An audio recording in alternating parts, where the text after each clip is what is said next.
Hey guys, Matt here with Maple City Firearms. What I'm about to show you isn't really all that cool. It's not the hot new thing you're going to have to run off to the gun shop and pick up right now. As a matter of fact, if you went to a gun shop right now, probably wouldn't even be able to find it. They don't make them anymore. Now, that doesn't mean that it's rare, that it's a collector's item, or it's worth a lot of money. It's really not.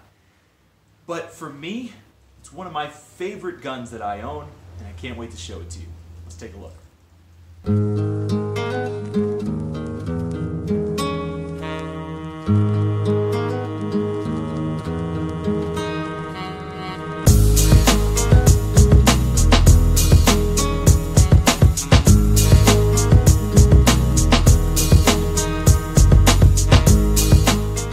Here it is, Winchester 1300 Defender. Let's talk about it. You might be wondering, why on earth would I want to talk about the Winchester 1300 Defender? This gun has been made in almost 20 years. I've got all kinds of cool stuff I could be doing reviews on. Some of the stuff sitting on this table right in front of me over here. Why would I talk about this? Well, guys, there's a couple of reasons. First of all, this is my favorite pump gun. All right, this thing's incredibly fast, and I'll tell you about a little bit more about that here in just a minute. Second reason is this is the first gun I ever bought myself. It wasn't the first gun I owned, but it was the first gun I ever purchased for myself. I will keep this gun forever. Now, a couple things about the Winchester 1300. Okay, the predecessor to this gun is the Winchester 1200. All right, it's a very similar gun to this, though since it's a little bit older, it hasn't been made since the 70s. You're probably less likely to find those. And the thing about the Winchester 1200 was that they started making an alloy receiver, where prior to that, in the earlier half of the 20th century, they were making it with steel receivers, okay? Now, with the steel receiver, people felt there was a lot more durability, okay? And so they get the alloy receiver. Sure, it's lighter weight, it saves a little bit of money, but they felt like they were getting kind of a cheap gun. So a lot of people kind of stuck their nose up at it, and any time they'd have issues with the gun, they'd blame it on the fact that it was just cheaply made. And there might be a little bit of truth to that. Though I will say, this gun's about 30 years old now. I've had it for over 10 years, and I shoot it a lot. Never had any issues with it. So take that for what it's worth, guys.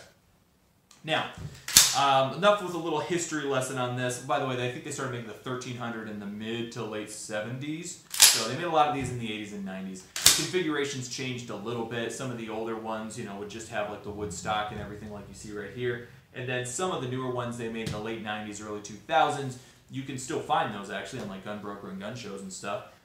They had synthetic stocks, and they're just as good a gun. They're just, you know, don't have the cool factor this one has. So, and by the way, if my history is a little bit foggy here, please feel free to correct me in the comments. I'm sure there's plenty of people out there who know more about this gun than I do. I'm just kind of sharing my take. So, with that rotating bolt that they started putting into this gun with the Winchester 1200, you got a lot more speed out of this thing. Now, maybe that was something that went unappreciated in the 70s, but it has not gone unappreciated in the 21st century with me.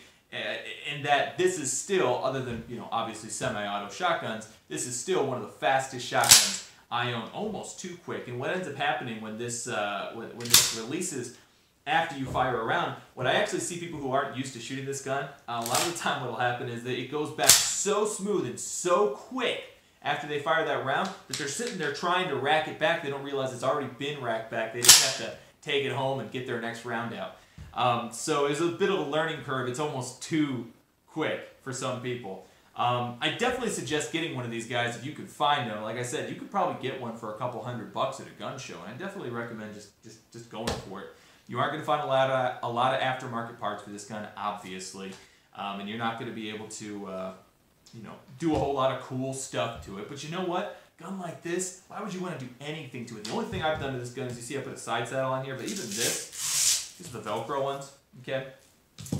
This is just some adhesive Velcro, okay? If anytime I want, I can just peel this thing off, clean it up with a little bit of Goo Gone, clean it up again, and it's back to new. I didn't want to put anything in here that was going to mar up the finish any more than it already has. I mean, it's in pretty rough shape. I don't know if you can tell. I've cleaned it up quite a bit, but I could refinish it. I probably won't, though.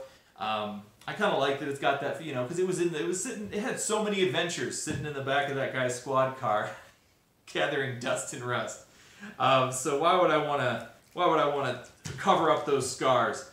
That's about all I have, guys. It's an 18-inch fully extended magazine tube with the awesome wood furniture. What else is there to say? If you ever come out shooting with me, maybe you can shoot this gun yourself, see if you like it.